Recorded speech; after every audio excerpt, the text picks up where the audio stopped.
Picture this. Your dog sits at your feet, those trusting eyes looking up at you during dinner time. You pour the kibble, add a little extra because you love them, and walk away feeling like a good dog parent. But what if I told you that moment, that daily ritual of love, might be quietly shortening their life? I didn't want to believe it either. Not until my own dog Bailey started throwing up yellow foam every morning. Not until I watched her energy drain away, meal by meal, and no one could tell me why. That's when I spent 6 months talking to veterinarians, canine nutritionists, and behavioral specialists. What they showed me changed everything I thought I knew about feeding dogs. And mistake number 9, it nearly killed her. These aren't opinions or trends. These are science-backed truths that most dog owners never hear until it's too late. So before you fill that bowl again, stay with me. Because what you're about to learn could give you more years with the soul who waits for you at the door like you're the best thing in the whole world. Here's what I need you to picture. Your dog finishes their one meal of the day. Their stomach is full, but in just a few hours, it's empty again. Completely empty, and it stays that way for the next 18 to 20 hours, while they're waiting for you to come home, while they're sleeping through the night, while they're watching you eat breakfast. Their stomach doesn't just feel empty, it's producing acid with nowhere to go.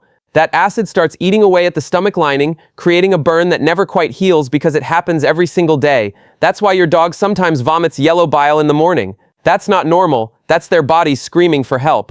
But here's the fascinating part. Dogs weren't designed for this. In the wild, they're foragers. They eat 5 to 7 small meals throughout the day, each one giving them steady energy and keeping their digestive system calm and balanced. Researchers at the University of Glasgow studied thousands of dogs and found something heartbreaking. Dogs fed only once a day had cortisol levels that were 38% higher than dogs fed multiple times. Cortisol is the stress hormone, the one that ages them faster, creates anxiety, and literally rewires how their brain processes the world. Your dog isn't just hungry, they're stressed at a cellular level. And over years, that chronic stress shows up as food guarding, clinginess, and reactive behavior. Their blood sugar crashes, their liver works overtime trying to stabilize it, their metabolism starts to break down. The beautiful truth? The fix takes 10 seconds. Split their daily food into 2 or 3 smaller meals. Morning, afternoon, early evening. Same amount of food, just different timing. Dogs who eat this way live an average of 1.7 years longer. That's nearly 2 more years of morning greetings, evening walks, and quiet moments on the couch together. Your dog's stomach isn't a trash can you fill once and forget. It's a delicate system that needs steady fuel, not starvation followed by overload. If you keep scrolling without subscribing, you might miss the one sign that could have saved your dog from years of silent suffering. Don't let that be you. Your dog's body might be alive, but I need you to understand something that breaks my heart every single day. Their mind might be dying of boredom, and we're the ones killing it. Watch your dog when you pour kibble into their bowl. They rush over, tail wagging, excited for exactly 14 seconds. Then it's gone. Eaten. Done. And they walk away with nothing left to do. You've probably never noticed this before, but in that moment you just stole something ancient from them. Something they were born to do. Dogs don't just eat in the wild. They hunt. They search. They use their nose to track scent through grass and dirt. They dig, stalk, and work for every single bite. It's not about the food. It's about the mission, the purpose. Every meal in nature engages their brain, their instincts, and their soul. But when we pour food in a bowl and walk away, we take all of that away in 15 seconds flat. Scientists at the University of Wisconsin's Canine Cognition Lab discovered something that should change how every dog owner thinks about mealtime. Dogs fed exclusively from bowls showed brain activity patterns similar to humans experiencing chronic boredom and early-stage depression. Their cortisol levels spiked 34% higher than dogs who had to work or play for their food. Let that sink in. Every time you fill that bowl without challenge, you're taking away the very thing that makes your dog feel alive, and it gets even deeper. This is why your dog chews your furniture, why they dig holes in the yard, why they pace at night when you're trying to sleep. These aren't bad behaviors. They're symptoms of a brilliant mind begging for purpose. The fix is actually fun. Scatter their kibble across the floor, hide treats under towels or in cardboard boxes. Use puzzle feeders, snuffle mats, or slow feed bowls. Turn mealtime into a scavenger hunt. Dogs who forage for their food show 55% less destructive behavior and sleep more soundly through the night. They're calmer, sharper, and more content because their instincts are finally being honored. So here's my question for you. When was the last time your dog had to search for their meal? Not just wait for it, but truly hunt for it. That extra scoop you add because they still look hungry? The little bit more you pour because they're being so cute? That's not kindness. That's slow poison dressed up as love. I know that sounds harsh, but stay with me, because this one nearly broke me when I finally understood it. Dogs are smaller than we emotionally realize.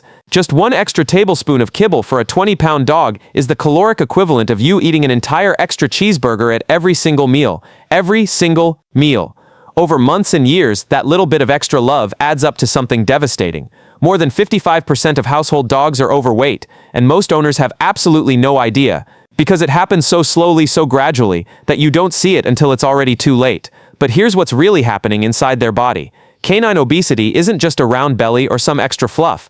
It's fat wrapping around their organs, pressing on their kidneys, inflaming their pancreas, exhausting their heart, and grinding away at joints that were never built to carry that weight. Researchers at Cornell Veterinary College followed thousands of dogs through their entire lives. Dogs fed measured portions lived an average of 2.1 years longer than their overfed littermates. 2 years. That's 2 more years of them greeting you at the door. 2 more years of their head on your lap during movies. 2 more years of unconditional love. Why does measuring matter so much? Because excess fat in dogs doesn't just sit there. It acts like a toxin, releasing inflammatory hormones that damage the liver, trigger insulin resistance, and create the conditions for early diabetes. The fix costs less than $5. A kitchen scale or a measuring cup. Weigh every meal every single time. Consistency isn't about control, it's love disguised as discipline. Because in dog nutrition, precision adds years. And guessing? Guessing is gambling with their life. Don't be the owner who loves their dog but never learns what they actually need. Subscribe and join thousands of people who decided their dog deserves the truth. Your dog tears across the yard chasing a squirrel. Their heart is pounding, their breath is racing, their whole body is alive with joy. Then they run inside and gulp down their entire bowl of food in 30 seconds. An hour later, they're vomiting on your carpet. You clean it up thinking it's just excitement, or maybe they ate too fast. But it's not. It's timing, and it's more dangerous than you think. When your dog eats, their body sends blood rushing to their stomach for digestion. It's a complex, delicate process that requires calm and stillness. But when we add high-speed play right before or after meals, everything goes wrong. Food sloshes violently inside their stomach. Gas builds, pressure increases, and in some cases, especially in large breed dogs, the stomach can actually twist or compress. It's called bloat, and it's one of the deadliest emergencies in veterinary medicine.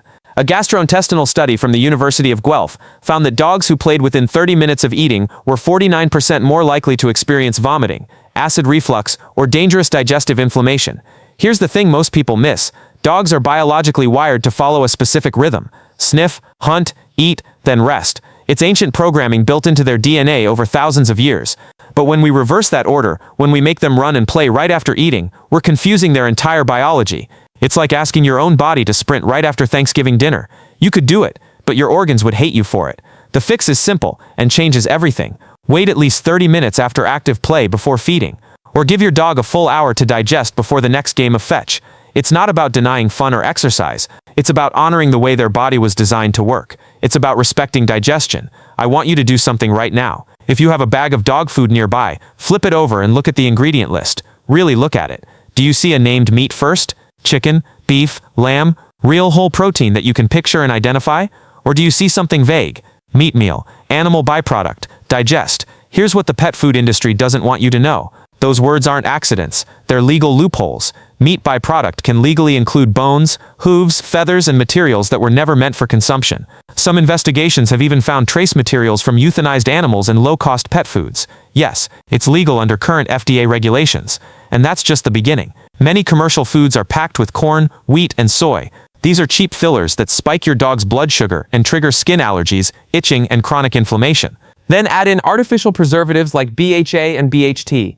These chemicals are banned in Europe for human consumption because of cancer risk, but they're in your dog's food, every single day. A nutrition study at UC Davis followed dogs for over a decade.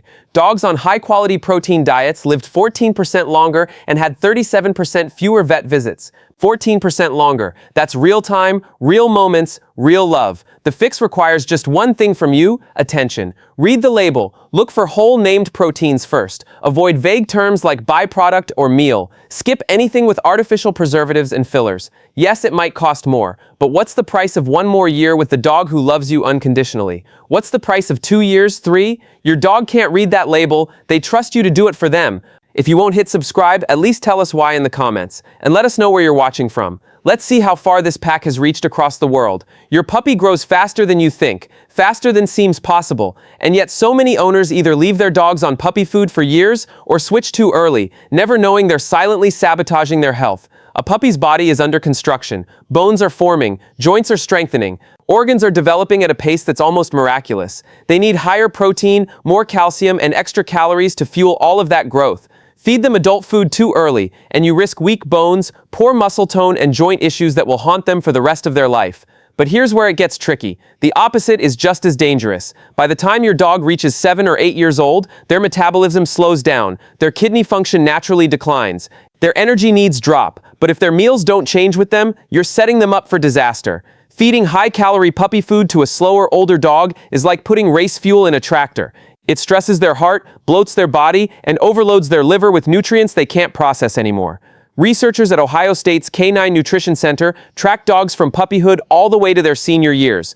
Dogs whose diets were adjusted at the right life stages lived an average of 1.8 years longer than those who stayed on the same formula too long. The rule is beautifully simple. Feed the age, not the habit. Puppy food for puppies, adult food for adults, senior food for seniors. Watch their weight, their coat, their energy. Adjust with love and attention, because your dog can't tell you what they need in words, but their body is always telling you, always. And it starts with the bowl you fill every day. Your dog might look perfectly healthy, bright eyes, wagging tail, energy for days, but inside their body could be quietly crying out for something you're not giving them. Hydration. Dogs descended from wolves who got most of their water from prey, not from bowls. Raw meat, fresh organs, moisture-rich food. That's what their ancestors ate. But millions of modern dogs eat only dry kibble, and their owners assume a water dish will make up the difference. It doesn't. Most dogs don't drink nearly enough water on their own, and it gets even deeper. A dry food-only diet stresses the kidneys, it concentrates the urine, and over time that sets the stage for bladder stones, urinary tract infections, and kidney disease. Kidney disease is the #1 cause of illness in older dogs. A decade-long study at Purdue University's Canine Health Lab found something that should change the way we all feed our dogs. Dogs who ate a mix of moist and dry food had 39% fewer urinary issues and 31% lower rates of kidney strain. But moist food isn't just about hydration, it's about digestion, taste, and nutrient absorption. Kibble is processed at extremely high heat, stripping away vitamins and denaturing proteins. Wet food or gently cooked meals preserve those nutrients and go down easier, especially for older dogs or dogs with sensitive stomachs. The fix is easier than you think. Add moisture to their diet, mix in bone broth, serve fresh vet-approved meals 2 or 3 times a week. Even replacing just 30% of their meals with moist food dramatically reduces organ stress, because feeding isn't just about filling their belly, it's about supporting the organs that carry your dog through every moment of their life. Subscribe before you forget. This could literally change how your dog feels, heals, and lives. Don't scroll past this. You might think you're being kind, generous, even. Keeping your dog's bowl full 24/7 so they can eat whenever they're hungry. But free feeding throws your dog's metabolism into complete chaos. In the wild, dogs eat in rhythms. They hunt, they feast, then they rest and digest. That cycle gives their organs time to process, repair, and reset. But constant access to food prevents that cycle from ever happening. You've probably never noticed this before, but when food is always available, your dog loses their natural hunger cues. They eat out of boredom, not need. Their body never gets a break. According to a study from the University of Copenhagen, free-fed dogs were 3 times more likely to be overweight and 40% more prone to digestive issues than dogs on a scheduled meal plan. And here's what really scares me. Free feeding makes it nearly impossible to track appetite. If your dog starts eating less, you won't notice. You won't catch illness early when it's still treatable. You'll miss the signs until it's too late. And if you're leaving moist food out for hours, you're creating a breeding ground for bacteria like Salmonella and E. coli, exposing your dog to risks you may never even connect back to that bowl. The solution is powerful and simple. Scheduled meals only. Put their food down for 15 to 20 minutes, then remove it, whether they finish or not. This stabilizes their hunger cues, protects their digestion, and gives you an early warning system when something's wrong. Dogs thrive on structure, not endless buffets. One small shift can protect their body and add years to their life. That little bite of chicken from your plate, that chunk of cheese you toss down because they're looking at you with those eyes. It feels harmless. It feels like love. But this is the mistake that nearly killed my dog Bailey. And I need you to hear this story. One night, I gave her a small piece of grilled chicken with onions and garlic on it. Just a tiny piece, barely a bite. I thought nothing of it. The next morning, she wouldn't eat. By evening, she was lethargic. Her gums were pale, and she couldn't stand up. The emergency vet told me her red blood cells were being destroyed. Onions and garlic, even in tiny amounts, are toxic to dogs. They cause hemolytic anemia. I almost lost her that night because I didn't know. Here's what I need you to understand. Dogs have sensitive digestive systems. Foods that are completely safe for humans can be deadly to them. Onions and garlic destroy red blood cells. Grapes and raisins can shut down kidneys in hours. Chocolate, sugar-free sweeteners like xylitol, fatty meats, greasy sauces, all of them trigger severe, sometimes fatal reactions. A veterinary emergency report from last year found that 62% of emergency visits involving vomiting or collapse were tied directly to accidental ingestion of human food. Even foods that seem safe come with hidden risks. Cooked bones can splinter and pierce their intestines. Fatty meat can cause pancreatitis, a painful inflammation that requires hospitalization. Sauces contain spices, sugars, and preservatives that strain their liver and kidneys over time. If it wasn't made for a dog, don't give it. No matter how much they beg, no matter how cute they look, love isn't in the scraps. Love is in the discipline to say no when it protects them. Every dog deserves to be understood and protected.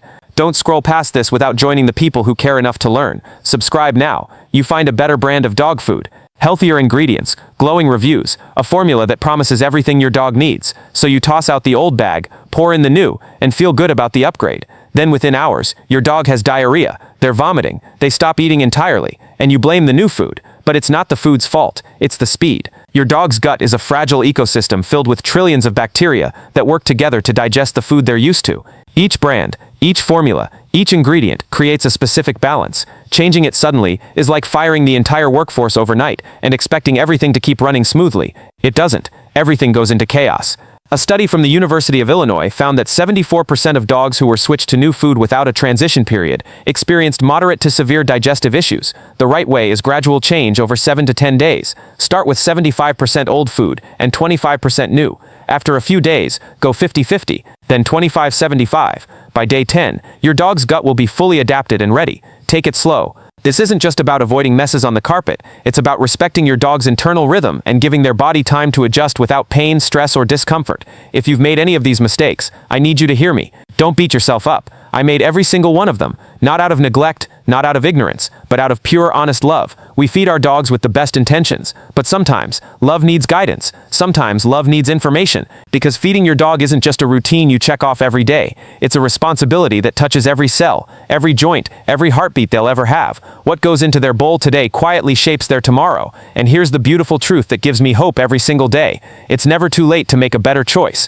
One new habit, one smarter meal, one change in timing. That's all it takes to add health, energy, and even years to the life of the dog who trusts you with absolutely everything. So tell me in the comments which of these mistakes surprised you most. Which one hit home? Let's talk, share our stories, and help each other do better. Because at the end of the day, we're all just trying to give our dogs the life they deserve. The life they'd give us if they could.